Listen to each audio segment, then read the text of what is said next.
Fallout, Shogun, Disgraced, and Bluey. Those are the TV shows that are being talked about in this studio.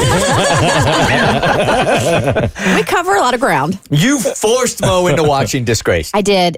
So here's the thing with Disgrace. This is a documentary that was actually released in 2017. I somehow missed it then, but I was looking for something to watch, and I came across it on Hulu. It's actually a Showtime documentary, and I think Showtime and HBO do really brilliant documentaries. They're some of my favorite as far as how well they're put together and how well they're researched. So this one is about the 2003 murder of a Baylor basketball player, Patrick Dennehy, and the fact that I have no recollection of this story, that it wasn't a bigger scandal than it was, because there was definitely some cover-up going from Baylor. What ended up happening to the coach, what ended up happening to the assistant coach, what was said about Patrick.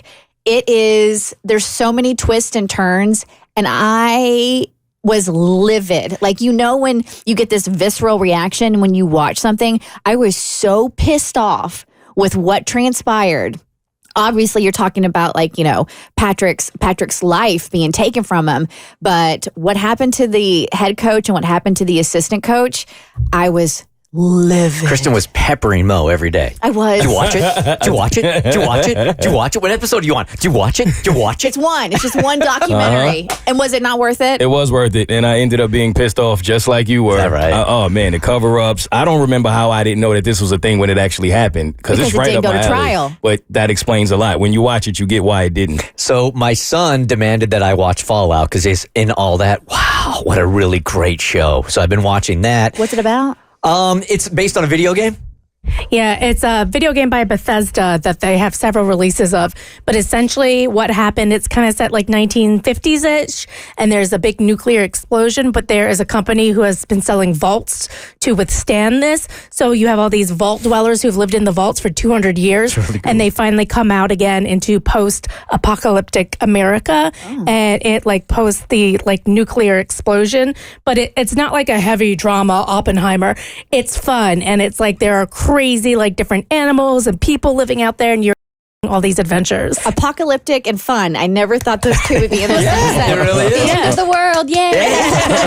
And it's my dad that is forcing me to watch Shogun, and I'll explain that because my dad's been gone for a couple of years. When I was younger, my dad and I didn't hang out much, but I do remember him forcing me into watching this series back in the day called Shogun. This was we're talking way back in the day, and I think it came out weekly, or it was like a week-long series, and I remember loving that series as a very young kid, and the memory that I have hanging out with my dad watching it. So when they did the remake that's on Hulu now, I'm like, you know what, I gotta give this a try. Old Fred. And I started watching it, and this one's better than it was back in the day. It's so good. It's really, really good. You guys should give it a try. And TV's not a hobby. Okay. The Bert Show.